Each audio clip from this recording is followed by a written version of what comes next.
My name's Ben Lewis. I'm the president of the Graduate Labor Union here on campus. It's time to highlight. I call this meeting to order. There have been a number of demands that our unions put out around keeping our campus safe from ICE.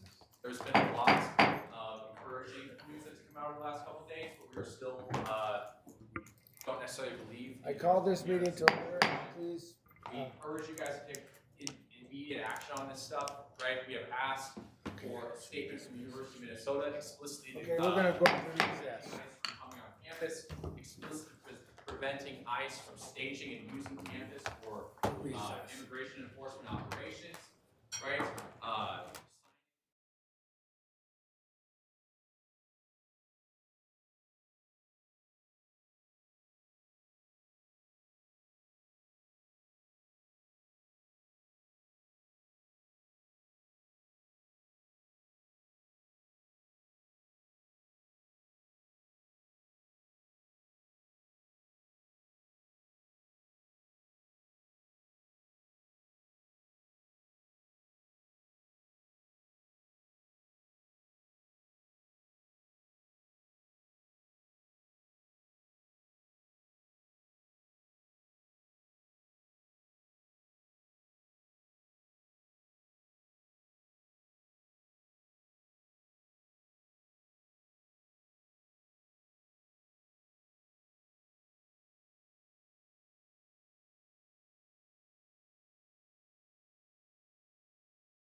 Okay, I call this meeting to order and welcome everyone.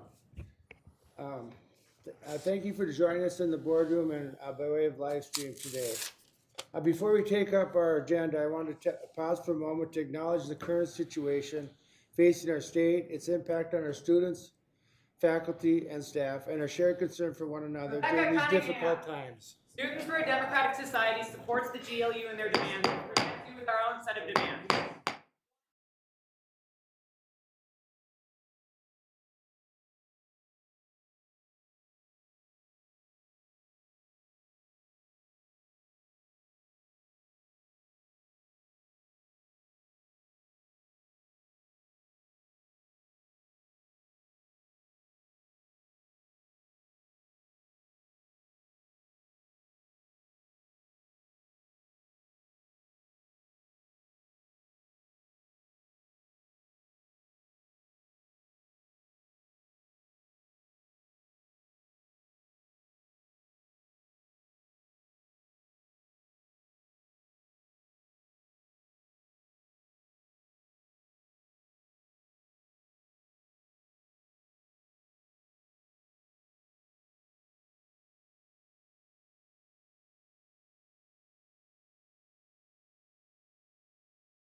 Okay, I'm gonna call it back to order again. So, like I said, before we take up our agenda, I wanted to pause for a moment to acknowledge the current situation facing our state, its impact on our students, faculty, and staff, and our shared concern for one another during these difficult times.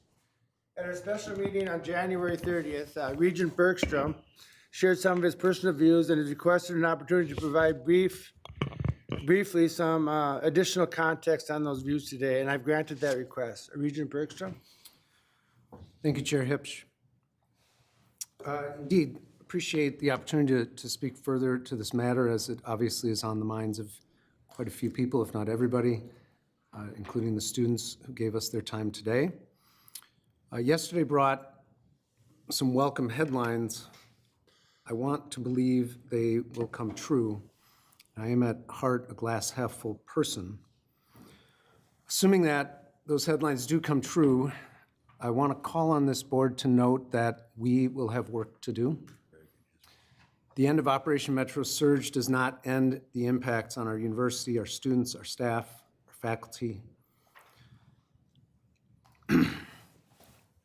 The faith tradition in which I was raised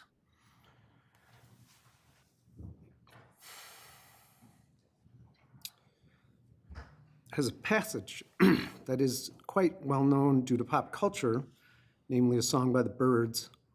It is in the book of Ecclesiastes, chapter 3, and essentially speaks to how for every season there's a purpose under heaven. And indeed, we find ourselves in a season of change, and for many of us, it is hard to see the purpose of the past 2 months. We are talking, of course, figuratively and literally about ice out as we approach the end of winter in Minnesota. Now, historically, ice out was a bittersweet moment for those of us who enjoyed and embraced our winter. We will soon get to exchange our skates, skis, and sleds for garden implements, patios, and boats. But though the seasons may change, the impacts of the last 2 months will have lingering effects. The measurable ones have been talked about plenty in regards to the impact on the economy, especially small businesses. I expect that those same impacts will hit our university. And as we go through this change, there's much to be reconciled. Our community, our students, our staff, and our faculty have all been impacted by Operation Metro Surge over the past 2 months. Most obviously, we have 2 members of our community, Renee Good and Alex Preddy, who were taken from us by homicide.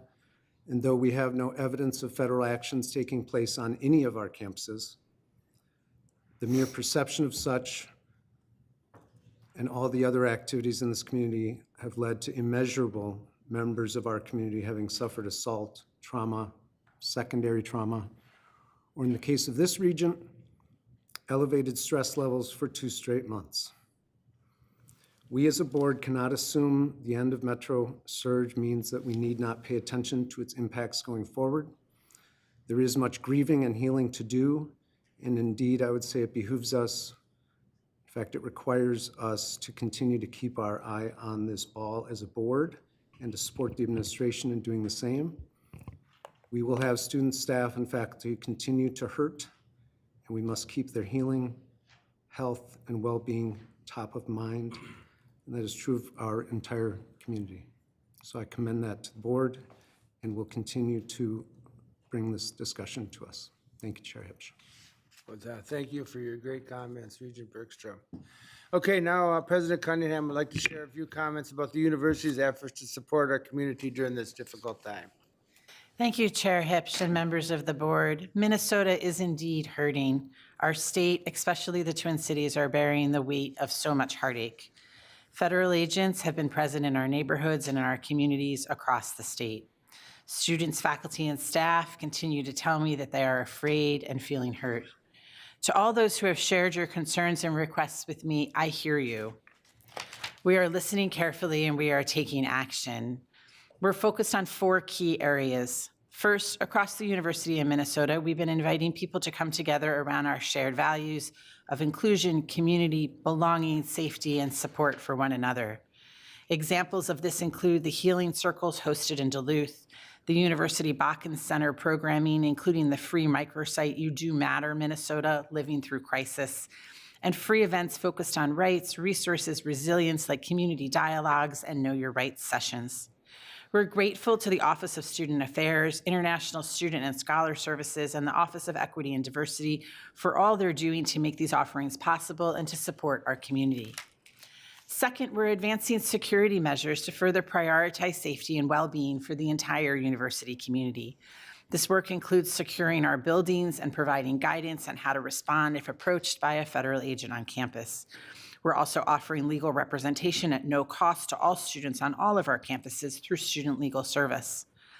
Third, we're empowering our local leaders in colleges, our deans and chancellors to support our students who have concerns around in-person learning.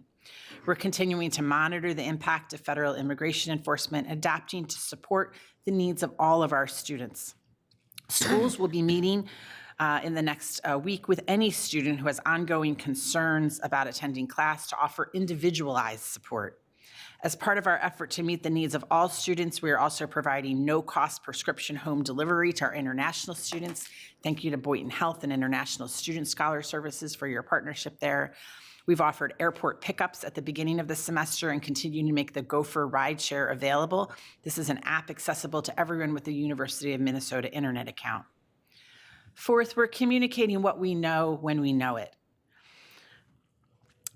Recently, Executive Vice President for Finance and Operations, Greg Goldman, shared with the community that there have been no confirmed reports of federal immigration enforcement activity on any of our campuses. Bullshit. Even so, we continue to closely monitor and respond to federal actions, including executive orders and policy changes that affect higher education.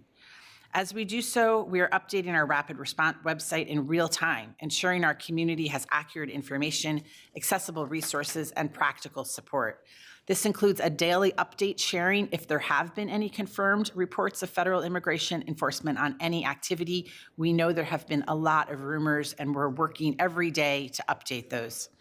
In addition to updating our public platforms and communicating regularly with students, faculty, and staff, we are also sharing messages directly with parents and families so that they have information and support too.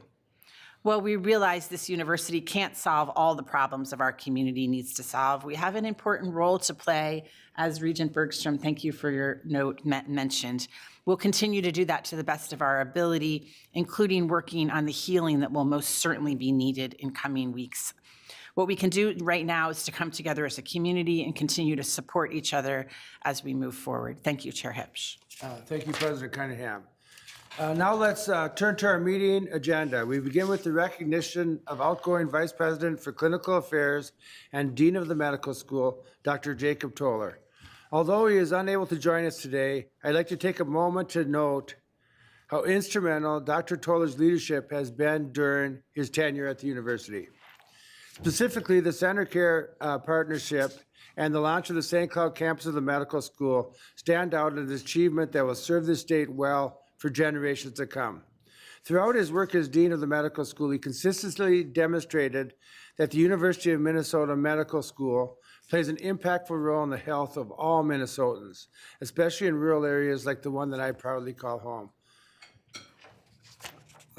I'd also like to we doing that? Okay, I'd also like to invite Penny and Ruth to make a comment if they'd like to. Okay, yeah. Are you? Okay, go ahead. Thank you, Chair Hipsch. I want to add that it's with deep gratitude that we recognize Dean Jacob Toller.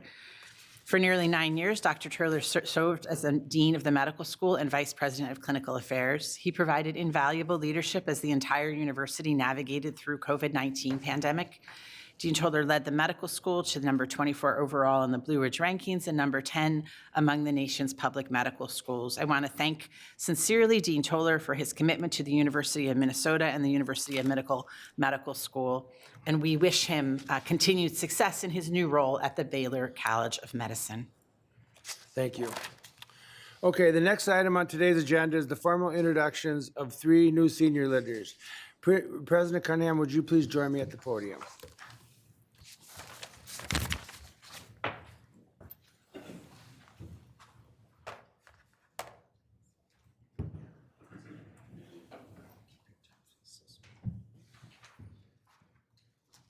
morning. With great excitement, I would like to officially introduce Michael Rodriguez as the Chancellor of the University of Minnesota Morris. Yes, good. Chancellor Rodriguez, would you join me up here at the podium? Chancellor Rodriguez began his new role on January 1st. Though, as you'll remember, he's not new to Morris. Chancellor Rodriguez is a proud alum. He has a great knowledge of this campus and a great passion for this community. He also has great ideas on how we can bring a strategic roadmap to life in Morris. We're so fortunate to have Chancellor Rodriguez helping us write this next chapter of Morris's history. Chancellor Rodriguez, we are fully behind you in supporting the campus. We are investing in the Morris campus. We're excited to partner with you to launch new strategies, and we're grateful for your leadership and your commitment to the University of Minnesota and Morris community. Please join me in congratulating Chancellor Rodriguez and welcoming him back to the University of Minnesota Morris.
With equal excitement, I would like to introduce Aaron Sexton, the University of Minnesota's new Vice President for Government and Community Relations.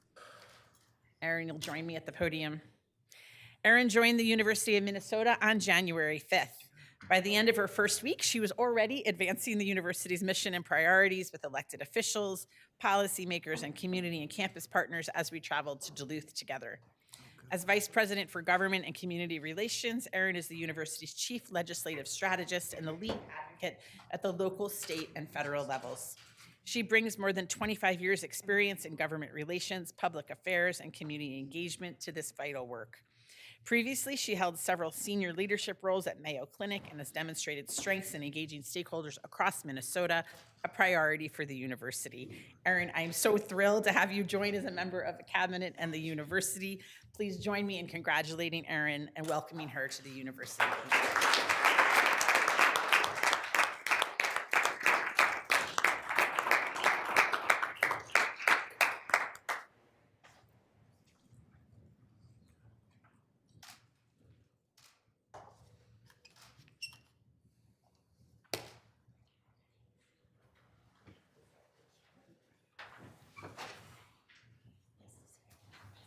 I'm just going to stand here. You're gonna do this.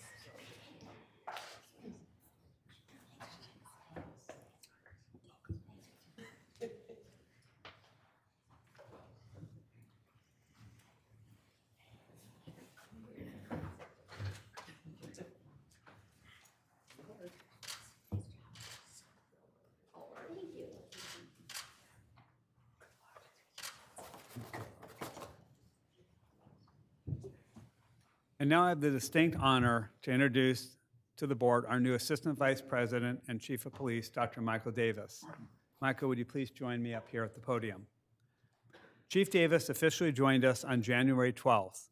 And while he's only been in this role for a few weeks, he has already hit the ground running. During this short time, our campus has navigated several complex safety and operational challenges, and Michael has already proven to be an invaluable asset. His leadership and counsel during these weeks have been excellent, providing a steady hand and a collaborative approach during a very high activity period for the university. Michael is a true innovator in law enforcement with 33 years of experience. Previously, he served as chief of the Brooklyn Park Police after spending 16 years with the Minneapolis Police Department. He returns to Minnesota after 12 years at Northeastern University based in Boston, serving as the Vice President for Global Safety and policing their 14 campus system. As chief, he now leads our Department of Public Safety, overseeing the police department, university security, and our 911 communications center, while coordinates safety efforts across our statewide locations. Chief Davis, welcome home to the University of Minnesota. We're very happy to have you here.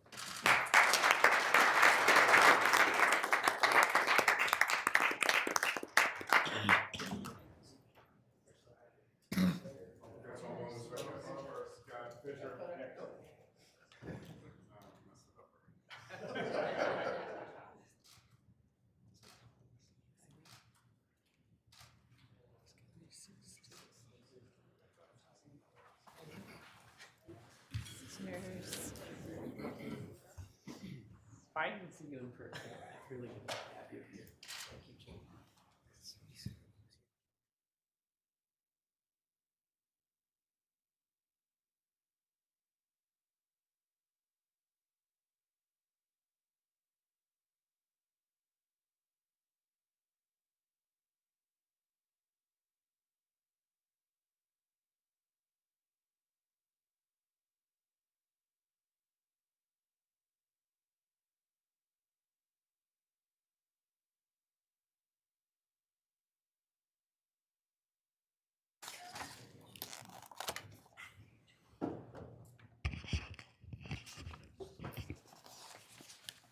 Okay.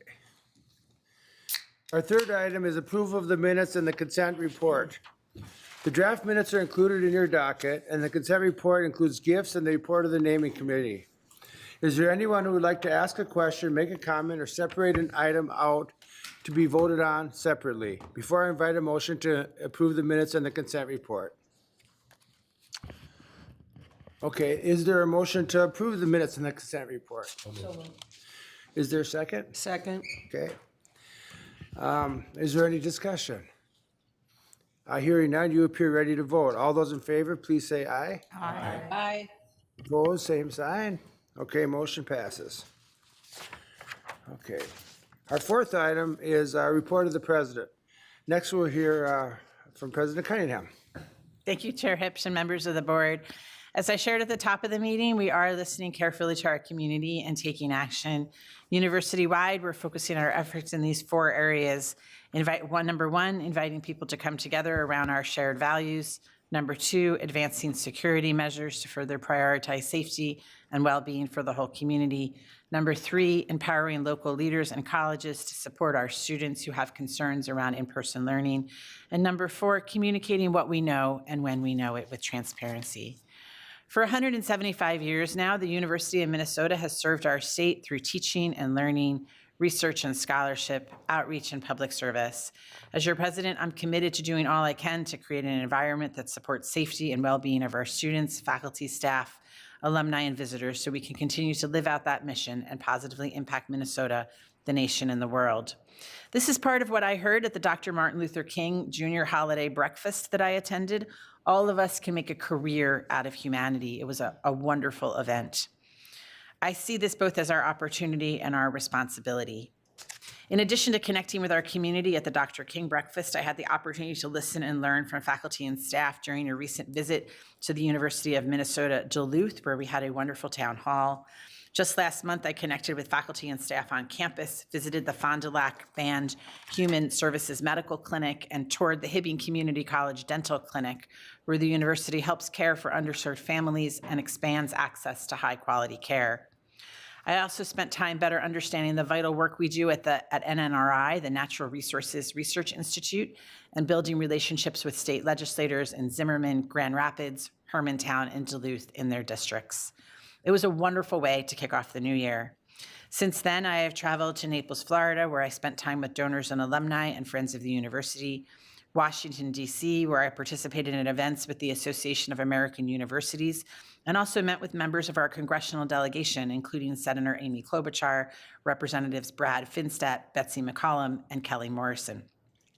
I traveled to Irvine, California, where I took part in a National Academy of Medicine meeting. Near and far, I continue to hear about the University of Minnesota being the restless energy for change. Our vision for the future includes building and strengthening our relationships across the university throughout Minnesota and beyond. One of the ways we'll be doing this coming up at the end of the month is the university's annual legislative advocacy event at the state capitol. I'm looking forward to all of this and to all of that our 175th year will entail. One highlight will include our brand launch as we start the next academic year. This summer, we will be present at county fairs in up to a dozen Minnesota counties, and we will continue to strengthen our presence at Minnesota's great get-together, the Minnesota State Fair. Those events illustrate how we as a university live out our mission and our commitment to state each day, and the ways our strategic roadmap will further and strengthen that commitment. On the strategic roadmap, I'm grateful to see each campus, college, and unit involved, and our alumni and friends of the university are too. This collaboration is proving important and impactful. Already this year, we're making considerable progress on imperative number 1, preparing our students to be fully engaged and active in our state, nation, and world. And we're doing this in the areas of supporting mental health and food security. And as we heard earlier today, this will be increasingly important for our students over the next months. Our Twin Cities campus is working with Second Harvest Heartland and the University of Minnesota Foundation on sourcing food for the Nutritious You Food Pantry. This pantry reopened on January 28th in a new expanded space as part of our new focus, with new expanded hours offering healthy, fresh, and culturally relevant food. Nutritious You is offering the options of send a shopper and home delivery to best meet the needs of our community at this difficult time. Last fall, this pantry and initiatives like it across the university provided more than 120,000 pounds of food over the course of 13,000 student visits. I continue to appreciate all our community is doing to enact the roadmap across the university and positively impact our state, nation, and world. There's much more work to be done. I'm excited to do it with all of you. After all, this is our roadmap. We created it together, and we're enacting it together. I want to now give you a preview of our approach of elevating extraordinary with a video. Minnesota was a second home to me for the last 30 years. And so when I came here as president, it's already felt like home, and I love it here. What do I love about the University of Minnesota? The people, the staff, the students, the alumni, our faculty are amazing. And what makes me most proud about the strategic roadmap process has been the university-wide engagement and the excitement in creating a vision together. I want everyone to know this is our roadmap. We created it together, we'll enact it together. Elevate Extraordinary means we are an extraordinary university now, and we're going to build on those strengths and really elevate that to even greater heights. Our objectives are greater than anything we've already accomplished. By 2030, we will have accelerated learning into action, exploration into outcomes, and achievements into value.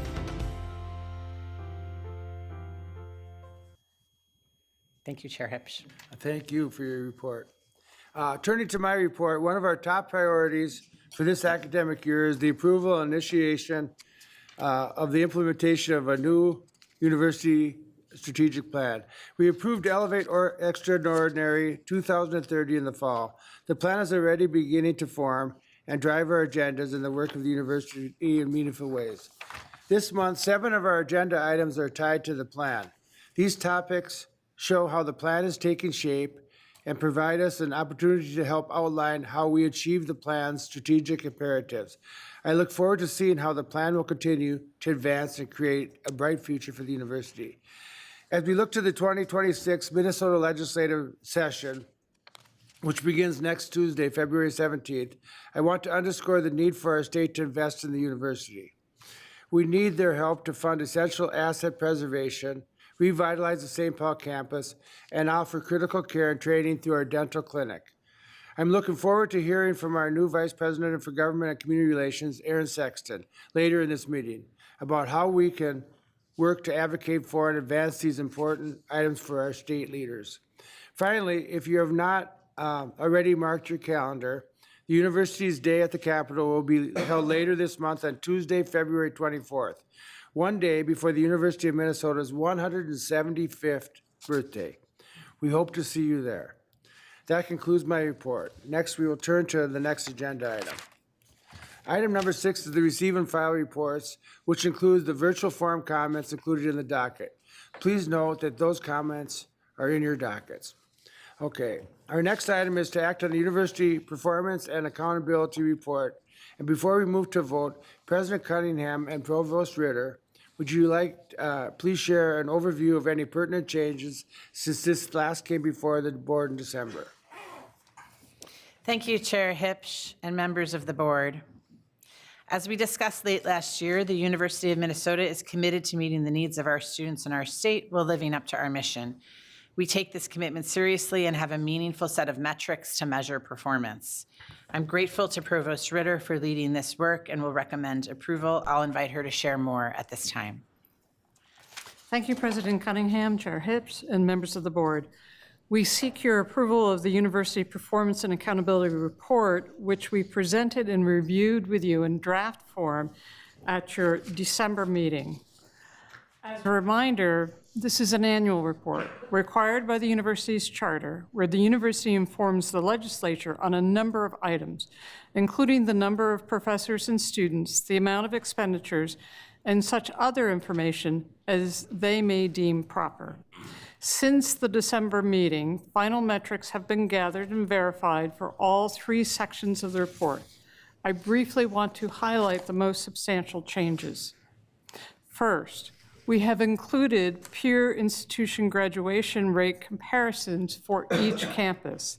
This information was not included in December, as the information does not become available until late December or early January. Next, we have added new and updated metrics to the university's progress card, which are all intended to track long-term progress and performance in areas that the university finds to be most important. This includes areas we want to include our outcomes, such as financial stability, the level of student employment or continuing education after graduation, and tracking the number of prestigious awards received by our faculty. You will note that some of these metrics remain labeled in development. These are metrics where the university plans to develop new or improved databases or other methods of tracking them year over year. For example, for each of the reputational measures, university marketing and communications will gather data through the Public Perception Market Research Study. This is an online survey of the Minnesota general public and opinion leaders and national opinion leaders in areas that are key for both student recruitment and philanthropy.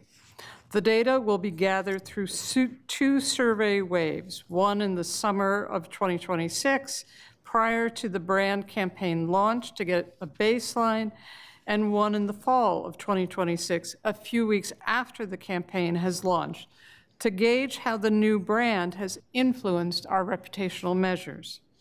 The Public Perception Market Research Study will be performed annually in the fall to continue to measure perceptions.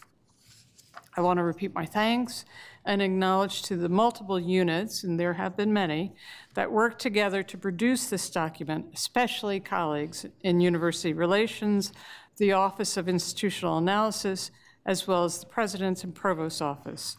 Chair Hipsch, members of the board, President Cunningham, and I recommend the University Performance and Accountability Report for your approval. Thank you. Thank you, Provost Ritter. Colleagues, before turning to discussion, is there a motion to approve the resolution related to the University Performance and Accountability Report? So moved. Is there a second? Second. Okay. Is there any further discussion on the motion? Hearing none, all of those in favor, please say aye. Aye. All those opposed, same sign. Motion carries. Thank you.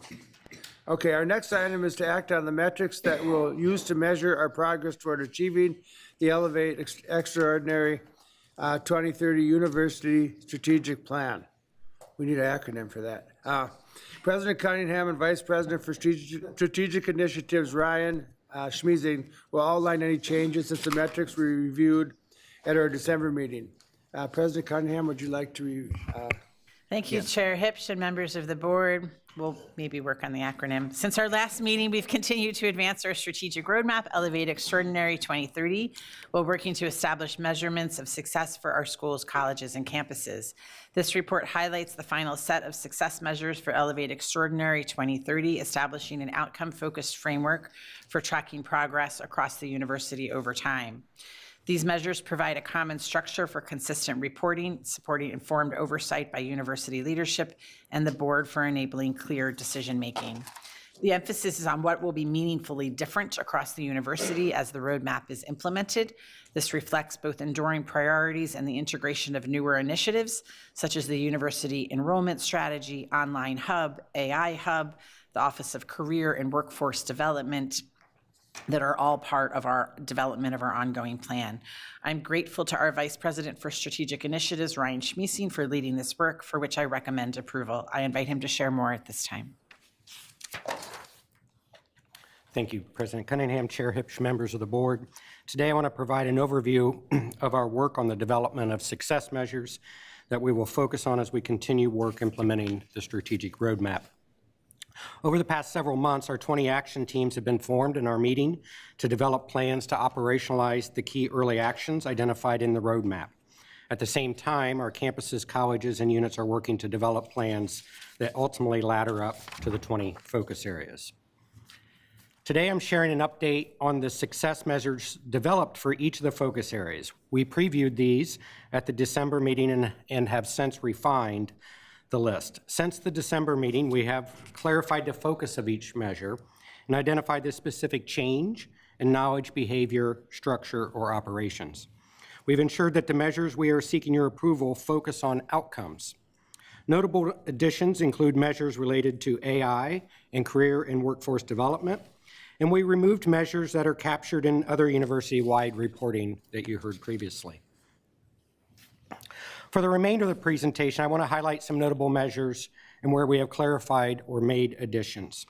As many of you heard yesterday and is evident from the strategic roadmap, AI plays a prominent role in our focus areas.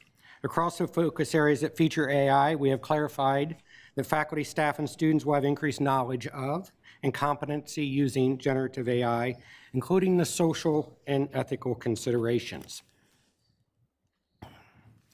Creating a structure focused on career and workforce development would elevate the impactful work being done across the university. Immersive learning experiences, including internships, are critically important to students as they seek employment opportunities. Additionally, as we develop a comprehensive employer engagement strategy, this office will provide needed leadership across campuses to ensure we have a coordinated and contemporary relationship that benefits our students and employer. We have a slight. The university has extensive expertise in infectious disease research and discovery. A key to our success will be developing a comprehensive framework that leverages the expertise across campuses to address emerging issues in the future that will impact both humans and animals. I mentioned previously, AI plays a critical role in our plan. We've shared about the adoption of generative AI in our classrooms and teaching and learning experiences. AI will also impact healthcare delivery, and our faculty and staff are and will continue developing and deploying AI delivery models that ultimately strengthen clinical outcomes. Modern and functional infrastructure, including classrooms and labs, will be important for impactful teaching, learning, and research. The final success measure represents work you have heard about previously and is focused on the investments we seek to make with our resources. In your materials, we have shared the full list of success measures, as well as measures we will be monitoring to show, communicate, and demonstrate progress. With that, I'm happy to answer any questions you may have. Thank you. Before turning to discussion, is there a motion to approve the Elevate Extraordinary 2030 metrics and include them in the university progress card? And is there a second? Second. Is there any discussion?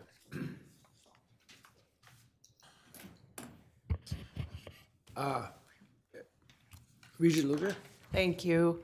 I'd just really like to make a comment, and Chair Hipsch, I'd like to make a comment and really thank you for the great work that has gone here, and I think it's so exciting that we have a system-wide strategic plan, but in addition to that, we have metrics that we're going to be reviewing and discussing and probably amending over time.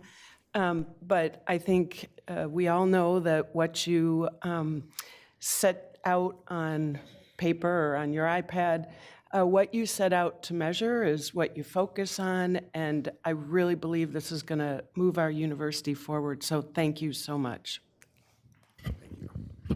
Any other discussion? Hearing none, all in favor say aye. Aye. All opposed? Motion passes. Thank you much.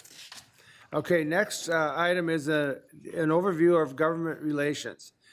To present this item, we welcome Vice President for Government and Community Relations, Aaron Sexton. Vice President Sexton, please begin when you're ready. Well, thank you, Chair Hipsch and Regents. First and foremost, I want to take this opportunity to say thank you. I am thrilled to be here. I'm getting the dress code figured out, and I've got my maroon, slowly building my maroon wardrobe. But I am. It is an honor to be here. This institution is really foundational to the state, and I'm thrilled to help carry the mission forward. So today, I'd like to briefly cover the scope of our work in government relations, share our objectives, and discuss how we're going to lean into building the necessary partnerships to help advance our objectives. I hope you'll see the progress we're making in fulfilling the board's priority to modernize the government relations function so we can continue to build momentum and support the university across the state. So, my team's role focuses on helping the university navigate a complex public policy environment, federally, statewide, and locally, while staying true to our academic mission. Our work spans 4 interconnected areas: federal relations, state relations, local government and community relations, and advocacy. All 4 of these areas are interconnected. The same strategies and priorities guide our federal, state, and local engagement, and our advocacy work reinforces all of these efforts. So Office of Government and Community Relations exists to build support across the state so we can advance the University of Minnesota's legislative agenda in a way that builds alignment, demonstrates statewide value, and sustains broad support for the institution. The University of Minnesota is critical to the state's success, and we want to make sure our students, alumni, faculty, all of you, and others passionate about the university help our elected officials to see that too. We're sharing the university's work to solve some of the most challenging issues facing our state, whether that's addressing workforce needs or advancing new discoveries. When we're proud of our mission and clear about our goals, the university becomes a more powerful and credible force for good. Second, we demonstrate statewide relevance. We consistently connect the university's work to the health of Minnesota's economy, our health systems, our workforce pipeline, and the communities across all regions of the state. This is how we move the conversation beyond campus-specific needs to statewide return on investment. And third, we must engage broad support from voices around the state. That includes elected officials at all levels, regents, our students, faculty, senior leadership, alumni, and external partners that can validate the critical role that the university plays in the state. Our role is to ensure these voices are informed, coordinated, and engaged in ways that reinforce the university's mission and public value. Together, these objectives allow us to be proactive rather than reactive, and to position the university for long-term success in a very complex environment. At the state level, we work with the governor's office, state agencies, and all 200 of our state legislators. This includes budget advocacy, capital investment, public policy proposals, mandated reporting, and year-round relationship management. State government is the university's largest public investor, so this work is deeply tied to institutional strategy, accountability, and stewardship. Throughout the legislative session, our team is on the ground every day, providing timely information, answering questions, and connecting legislators and staff with our university leaders and subject matter experts. While the legislative session typically lasts 4 to 5 months each year, our work is truly year-round. Decisions made during the session are shaped by relationships built long before the gavel comes down. We placed a renewed emphasis on meeting legislators in their districts outside of session, and I will say the president has been a great travel partner with us on those meetings, and that has meant a lot to the legislators that we're meeting with in the districts. Those conversations on campuses, in communities, and in regions across Minnesota strengthen trust, improve communication, and help legislators better understand the university's impact in their own districts. Finally, state relations is also about risk management. The policy environment is complex and fast-moving, and our role is to help the university anticipate issues, navigate change, and maintain stable, trusted relationships with our state partners. Ultimately, effective state relations positions the university as an asset for the state that's responsive, accountable, and an essential partner to Minnesota, both at the Capitol and across the state. So as Chair Hips previously mentioned, we do have a few capital requests this year. The board previously approved the university's capital request for 2026, focusing on projects with long-term importance in alignment with the strategic imperatives. These priorities obviously include HEAPR, the St. Paul campus, and the dental school clinic and training space renovations. Early estimates for a bonding bill for 2026 range from approximately $800 million to $1.2 billion, but there's been over $6 billion requests for capital investment across the state. So this is going to be a highly competitive process, and we know that. Government Relations has been engaging with our stakeholder groups to advocate on behalf of our capital request, including the building trades, professional associations like the Minnesota Dental Association, and agriculture and veterinary trade groups, in addition to our students, alumni, and academic units across the system. So we want to give a few key dates that are in front of us, one of them behind us. The first, the governor did release his bonding recommendations on January 15th. We were pleased to see HEAPR receive a large chunk in his recommendation, but we also know we need to now make the case for our other two requests as we move through the legislative process. Next week, the legislative session does gavel in, followed very quickly by University of Minnesota Day at the Capitol. Thank you for highlighting that important day to show our maroon and gold at the Capitol. And in March, we expect to see the new budget forecast and then expect the House and Senate bonding recommendations, which brings us quickly to the end of session in May. So this is going to be more of a sprint than a marathon this year, which the team is ready for. And then, of course, we will have Election Day in November. And to give a little bit of scope, there have been 20 plus announced retirements already, 16 elected officials seeking different offices. All 201 legislative seats and constitutional offices, including an open governor's seat, are on the ballot, along with all U.S. House members and at least one U.S. Senate seat. So the one thing we do know about 2027 is it will look very, very different here for Minnesota.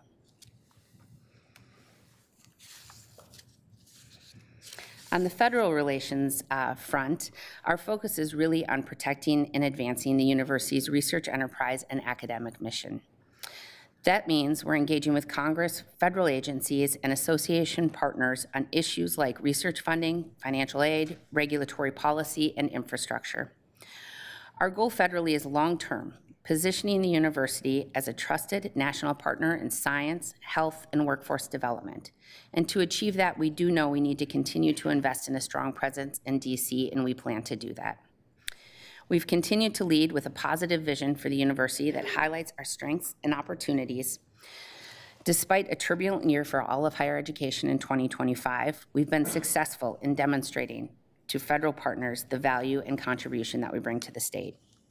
I do want to highlight just a couple of issues on the federal level. First, with the passage of the budget bills, we're pleased that efforts to put in place a flat rate for indirect cost was not advanced and garnered bipartisan opposition. As initially proposed, this would have been a significant hit to the university, about $80 to $100 million annually.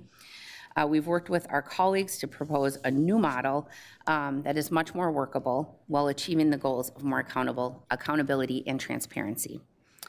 We continue to navigate the unfolding impacts of One Big Beautiful Bill, which made various policy changes to higher education, including changes to professional designation and the institution of loan limits. We'll continue to work with our congressional delegation on these impacts. Local and community relations focuses on our campus communities, so cities, our counties, neighborhoods, school districts, and regional partners. Really, this work is about trust, and that trust is foundational. So addressing local impacts, building partnerships, supporting a safe and vibrant environment around our campus, and ensuring the university is seen as a responsive and engaged neighbor wherever we operate. We continue to strengthen high-impact partnerships with key elective leaders at both the city and county levels, as well as with essential government staff whose support is instrumental to the university's major projects and long-term initiatives. At the community level, we are evolving our engagement strategy by leaning into trusted, long-standing relationships and building new collaborations that reinforce the university's role as a committed institutional partner. Ensuring alignment with local stakeholders, readiness to navigate emerging challenges, and fulfillment of our obligation to be a responsible and valued neighbor. And to tie this all up in a bow, we don't do this alone. All of the shoe leather at the Capitol will not generate the results that we want. Advocacy is how we responsibly extend our reach. We support students, alumni, faculty, staff, and partners in telling the university's story directly to elected officials. This education and relationship building is one of our most powerful tools that we have for demonstrating the statewide relevance and generating pride in the University of Minnesota. So later this month, I'll put another plug in for our day at the Capitol. Our students, faculty, alumni, and many of you will travel to the Minnesota Capitol to share the university's story. Very little generates more pride than lots of people in maroon and gold sharing their stories. The voices are powerful and demonstrate the important role the university plays in educating the state's workforce and driving our economy. So if you aren't already signed up, we encourage you to do so and come join us on the 24th.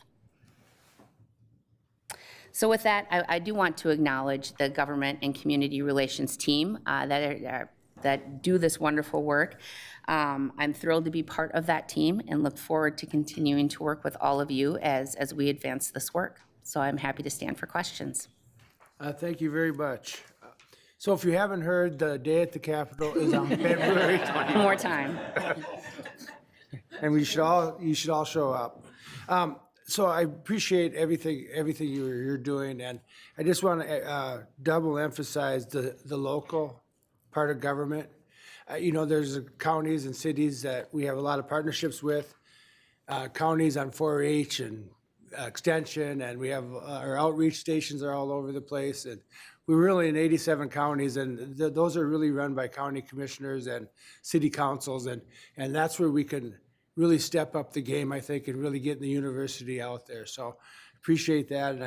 And the other thing I just want to mention, and Mary Turner will probably chime in online, but the emphasis of communicating with especially state legislators outside of session. Otherwise, they think, oh, we're just coming down there for the session. It's just really creating these long-term relationships with our legislators. So appreciate all you're doing, and you have a big job. So anybody else have any discussion? Okay, James Farnsworth. Thank you, Chair Hipsch, and I just wanted to, again, officially say welcome and looking forward to your leadership and work, and certainly pledge, can only speak on behalf of myself, of course, but I'm assuming we share this across the table, pledge my engagement or my engagement in this process, particularly as we look towards the state legislative session, but then, at the many different levels of our work that you just described. So, as particularly as this body is elected by the legislature, I think we, are uniquely positioned in the ways that you and your team see fit to add value in whatever that looks like for our team. And so certainly, again, I'm committed to that personally and look forward to that engagement this session in whatever it looks like. One brief question on the state relations front when just thinking about our overall team. I'm kind of wondering if anything has changed or where we're at, with our with how we're using contract support on the state level for our lobbying efforts. Yeah, thank you, Chair Hipsch, Regent. One, thank you first and foremost for your offer to be of assistance. We will take you up on that. Again, I just can't emphasize enough how important it is to have these, multitude of voices that are sharing the university's story. So thank you for that. Secondly, as it relates to our team, we do have now, I think, a very strong team in place for our state legislative work. I'm thrilled about that. I've worked with many of them for many years, which is wonderful. And additionally, we do bring on some contract support, and that's so there's 201 legislators, state agencies, and a governor's office, and we want to make sure we're able to adequately cover all of those places and make sure our message is being diffused in the right ways. And so right now we are not making changes to our contract staff, but if we do, I'm happy to share that going forward. But our firms that we have will stay the same. Thank you. President Cunningham.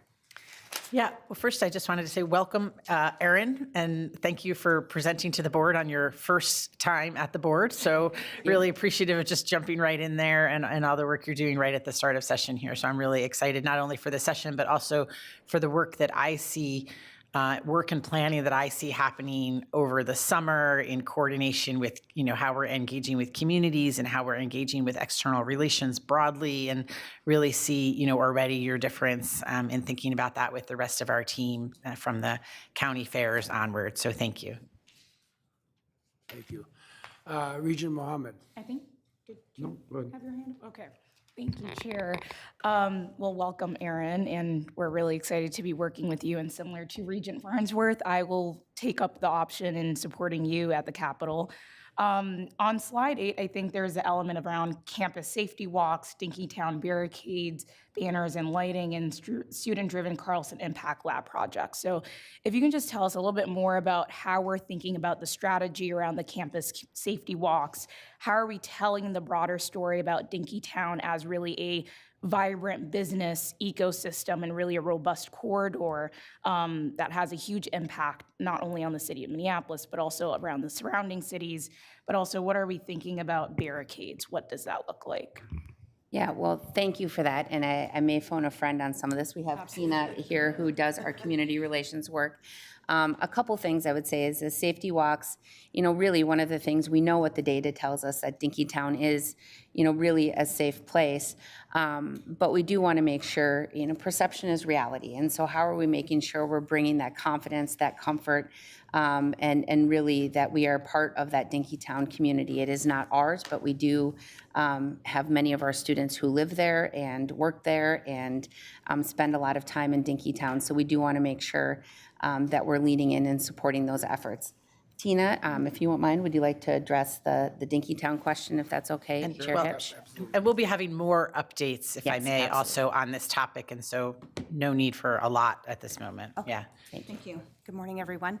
Great question. Yes, we also utilize the Dinkytown safety walks to highlight the strong partnerships we have with the city. So we've had investments in lighting, youth security, a lot of initiatives where we're leaning into those strong partnerships with the city. So it's a great way to highlight the successes that we have as well.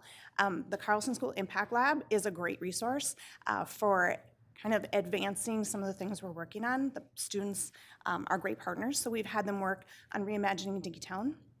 So the banners that you see in Dinkytown are from the Carlson School Impact Lab. They designed them, they have new logos, new taglines. Right now we're working on the HERC in partnership with the county, so the garbage burner. Some of the other projects have been reimagining Grace Coffee Shop, a grocery store, a cooperative student-run grocery store. So the projects differ, but they turn out great work and they've been a real asset. So I'm looking forward to more great work from them. Christina. Thank you. Regent Bergstrom. Thank you, Chair Hipsch. I'd be remiss if I didn't say welcome. We're glad you're on board.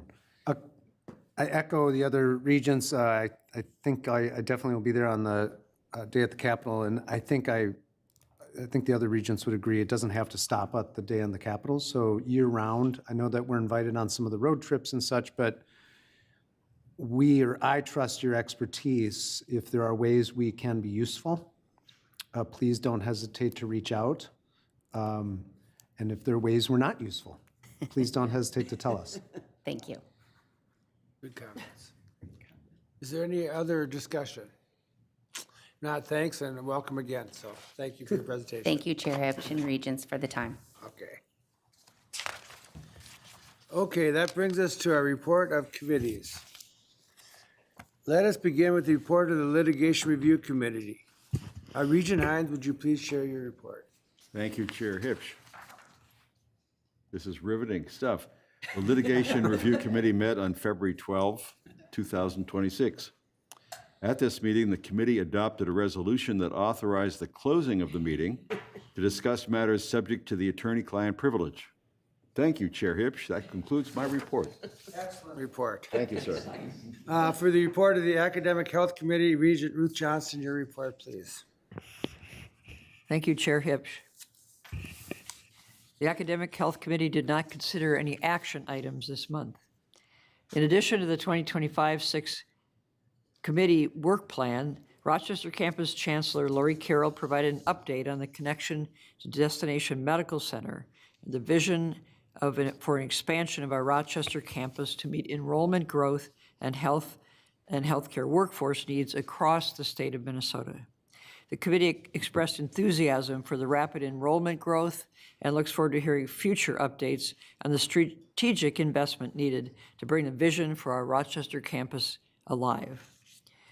Committee also discussed the School of Dentistry capital investment project, which is included in the 2026 capital and state capital request. Presentation was led by Provost Ritter and Dean Keith Mays. Discussion highlighted the project's scope and impact on the university and the state, as well as where we stand in comparison to our peer institutions.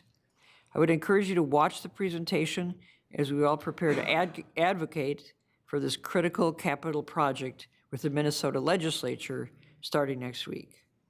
This is truly a mission-critical renovation that will serve Minnesotans. I'll note that the consent report, which included an appointment to the Fairview Health Services Board of Directors, was postponed. Finally, the committee heard an information item, which included one report to the state of Minnesota, which provided details on the Center for Nursing Equity and Excellence. Nursing School Dean Connie Delaney provided us with a brief overview and of all her work in this essential area. Thank you, Chair Hipsch. That concludes my report. Thank you, Regent Johnson. Now for the report of the Audit and Compliance Committee, Regent Verhalen. Could you please share your report? Thank you, Chair Hipsch. The Audit and Compliance Committee did not consider any action items this month. First, the committee heard about completed audit work performed by universities, appointed independent external auditor Clifton Larson Allen since the December 2025 meeting. 3 additional fiscal year 2025 compliance audits and agreed upon procedures have been completed. No material weaknesses were identified. I will note that there was one significant deficiency identified in the OMB Uniform Guidance Federal Compliance Audit. That deficiency related to the timing of reporting of student financial aid disbursement. Of a sample set of 40 reportings, there was only one that was out of compliance. This finding did not affect the university's status as a low-risk auditee, and it has been 15+ years since a significant deficiency has been noted in our systems. This agenda item also included an overview of the external audit plan for fiscal year 2026, which will be used by CLA when they complete the fiscal year 2026 financial and compliance audit and other engagements. Next, Chief Auditor Galswick provided the committee with an internal audit update covering the past 4 months. He reported that 28% of high-risk items were resolved by university departments, which is a notable improvement from October's 15%. Finally, the committee heard an information item from Chief Auditor Galswick, who reported 2 engagements that required after-the-fact reporting. Thank you, Chair Hipsch. That concludes my report. Thank you, Regent Verhalen. We will now turn back to Regent Verhalen for the report of the Governance and Policy Committee. Thank you, Chair Hipsch. The Governance and Policy Committee also did not consider any action items this month. The agenda continued our discussion of the board's appointment authority related to Division I head coaches.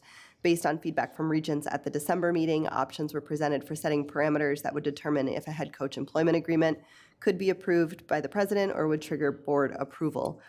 Committee members provided input on what those thresholds could be based on and feedback, how to implement it. The committee's feedback will help guide drafting amendments to the Board of Regents policy, reservation, and delegation of authority. I would encourage all of the regents not on the committee to take a look at the docket materials and the video of the meeting. If you have any feedback, please feel free to share that with myself, Vice Chair Bergstrom, or the board office. The committee plans to review potential amendments to the new process at the April meeting before bringing anything to the board. Thank you, Chair Hipsch. That concludes my report. Thank you, Regent Verhalen. Next, we receive the reports to the Mission Fulfillment and Finance and Operations Committees. Their reports will note that those items that committees approved on behalf of the board. We will start with the Finance and Operations Committee, Regent Wheeler. Thank you, Chair Hips. The Finance and Operations Committee approved 2 items on behalf of the board this month. First item was remaining items in the consent report. They included amendment to retirement plans, appointment of debt advisors, appointment of the representative to the Minnesota Clean Water Council, 1 collective bargaining agreement, and 4 employment agreements. The second item was approval of a real estate transaction at our Duluth campus. There were no other action items approved this much. Thank you, Chair Hips. This concludes my report. Thank you, Regent Wheeler. For the Mission Fulfillment Committee, Regent Tad Johnson, your report, please. Thank you, Mr. Chairman. The Mission Fulfillment Committee unanimously approved 1 item on behalf of the board this month. That item was the consent report, which included adoption of amendments to the Board of Regents policy, research involving human participants, approval of changed academic plans, approval of discontinued academic plans, approval of new academic programs, conferral of tenure for new hires, and a correction to the approval of discontinued academic plans. There were no other action items approved this month. Thank you, Chair Hipsch. That concludes my report. Thank you, Regent Johnson. Okay, that brings us to unfinished business. Is there any unfinished business to come before the board? Hearing none, is there any new business to come before the board? Okay, hearing none. Okay, now we're going to have I need a resolution to conduct a non-public meeting of the Board of Regents. So moved. Okay. Do I have to? Oh, you have to read it. Yeah, first we have to. Regents of the University of Minnesota resolution to conduct non-public meeting of the Board of Regents, whereas the Board of Regents will receive a security briefing related to the University of Minnesota, and disclosure of the information to be discussed would pose a danger to public safety or compromise security procedures or responses. Now therefore be it resolved that in accordance with Minnesota Statutes 13D.05 subdivision 3D, a non-public meeting of the Board of Regents be held on Friday, February 13th, 2026 in the boardroom, 600 McNamara Alumni Center, for the purpose of a security briefing related to campus safety and security planning. Thank you. Now I'll take a motion. Okay. Thank you. Is there a second? Second. Okay. Is there any discussion? All those in favor, please say aye. Aye. All those opposed, say no. Motion passes. We will now take a brief recess to close the meeting. Thank you.